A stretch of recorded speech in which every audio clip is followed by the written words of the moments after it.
Just outside San Francisco, in the quiet waters of Suisun Bay, lies one of America's strangest military secrets.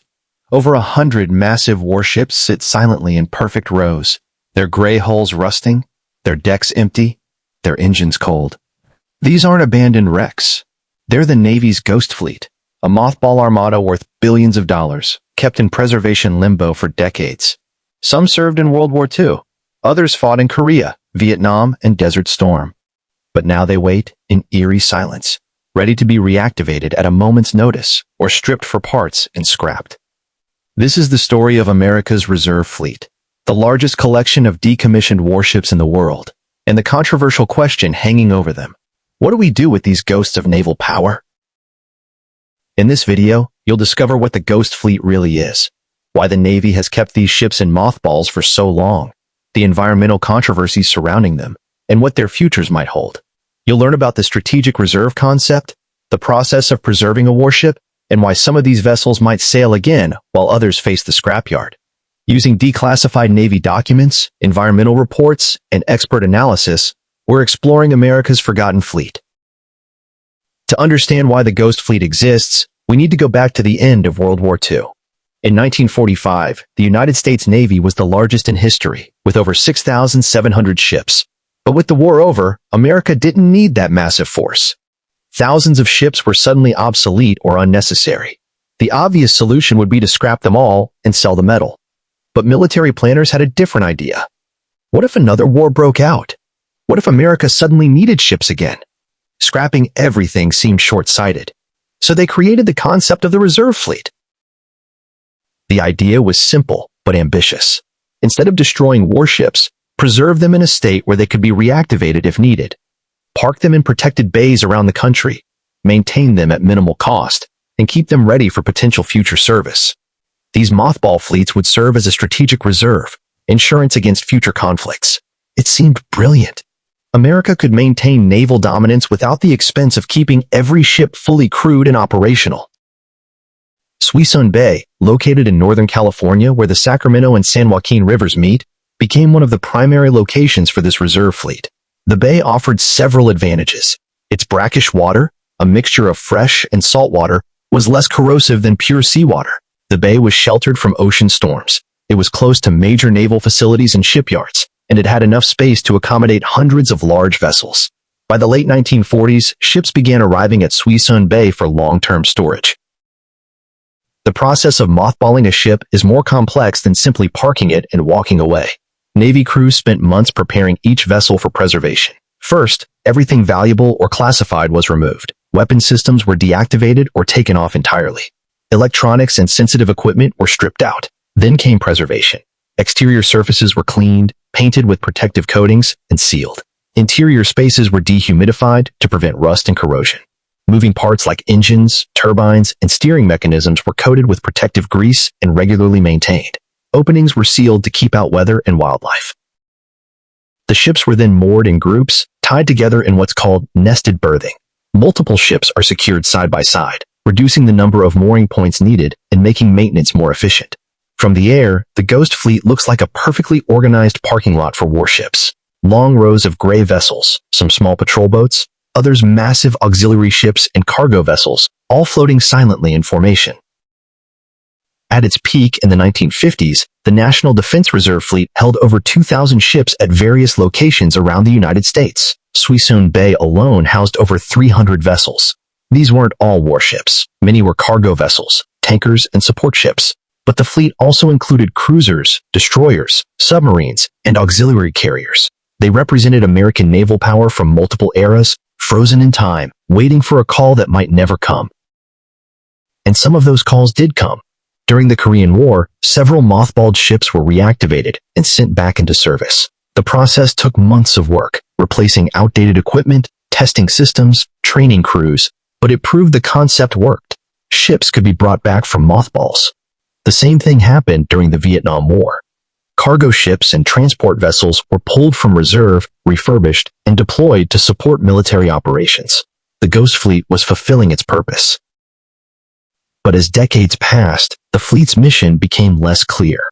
By the 1980s and 1990s, naval technology had advanced dramatically. Many of the mothballed ships were so obsolete that reactivating them made no sense. A World War II-era cargo ship couldn't compete with modern container vessels. Old destroyers and cruisers were museum pieces compared to Aegis-equipped modern warships. The strategic reserve concept that made sense in 1945 was becoming questionable in the age of computerized warfare. Yet the ships remained. Why? Several reasons. First, disposal is expensive and politically complicated. Scrapping a large vessel costs millions of dollars.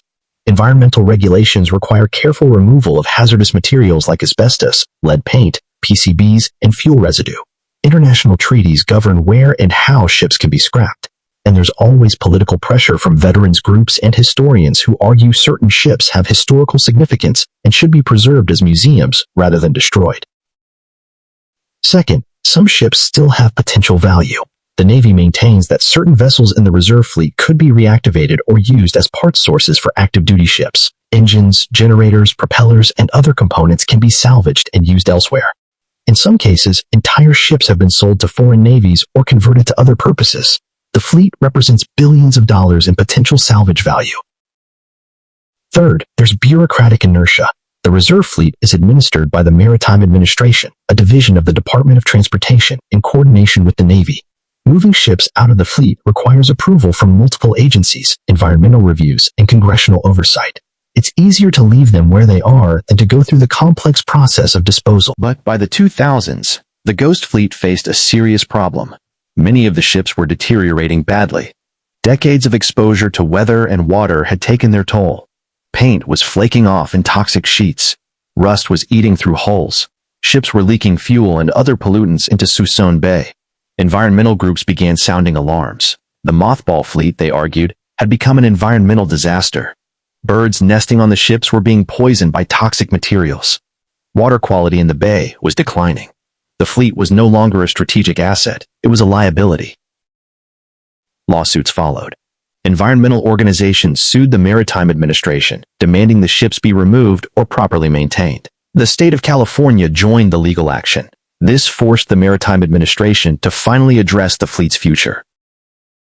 Since then, the Ghost Fleet has been slowly shrinking. In 2006, a federal judge ruled that the government had to develop a plan to clean up or remove the deteriorating vessels. Ships have been towed away one by one for scrapping, donation, or in rare cases, reactivation. The process is slow and expensive. Each ship must be assessed for hazardous materials. Asbestos, lead, PCBs, and other toxins must be carefully removed before the vessel can be scrapped. This can cost anywhere from $5 to $10 million per ship. Then the actual scrapping takes place, usually in specialized facilities that can handle large vessels while complying with environmental regulations. Some ships have found new lives. The USS Iowa, a World War II battleship that spent years at Suisun Bay, was eventually donated and became a museum in Los Angeles.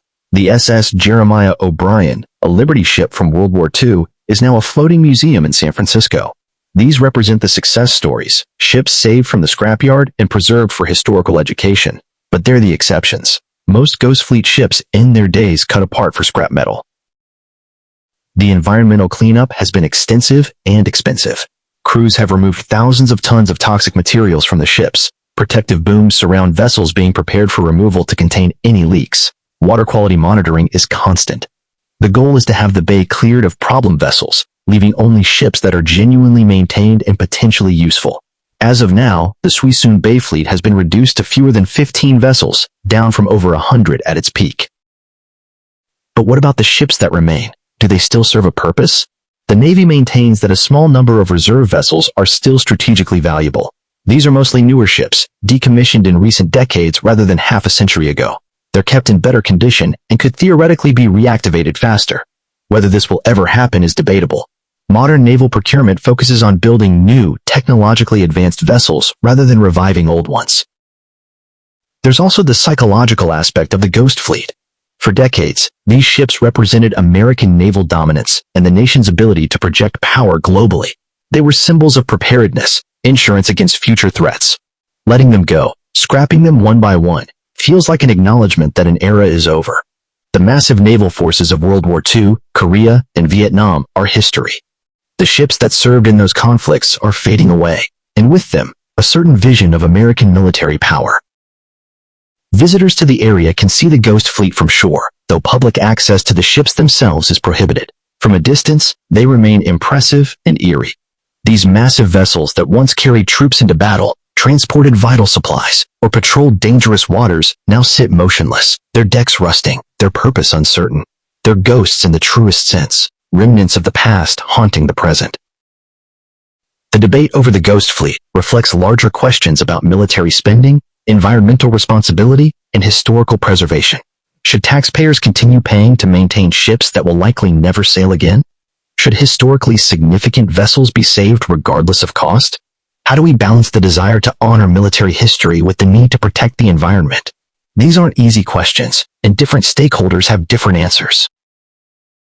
What seems certain is that the era of the massive reserve fleet is ending. The Suisun Bay Ghost Fleet will continue shrinking. Ships will be scrapped, donated, or in rare cases, sold. Within a decade or two, the bay may be empty of warships for the first time since the 1940s. Future generations won't see these floating monuments to American naval power. They'll only know them through photographs and stories. But the Ghost Fleet's legacy is more than just rusting metal. It represents a specific moment in American history when the nation emerged from World War II as a dominant naval power and decided to maintain that dominance through sheer numbers. It reflects Cold War-era strategic thinking about preparedness and reserve capacity, and it shows how challenging it is to let go of the past, even when holding on becomes expensive and impractical. The sailors who served on these ships during their active years would likely have mixed feelings seeing them now. Pride in the vessels they once sailed mixed with sadness at their current state. These ships were more than transportation. They were homes, workplaces, and for some, the sites of the most significant experiences of their lives. Watching them decay and disappear is watching pieces of personal and national history vanish. The Ghost Fleet of Suisun Bay stands as a reminder that even the mightiest military machines have limited lifespans. These ships that once seemed invincible are now vulnerable to rust, regulations, and changing strategic priorities. They served their nation in war and peace. They waited patiently in reserve, ready to answer the call. Now, most face the final journey to the scrapyard. It's an unglamorous end for vessels that once represented American power and engineering achievement. But perhaps that's appropriate. War machines aren't meant to last forever. Their purpose is functional, not eternal. When that purpose ends, holding on too long creates more problems than it solves.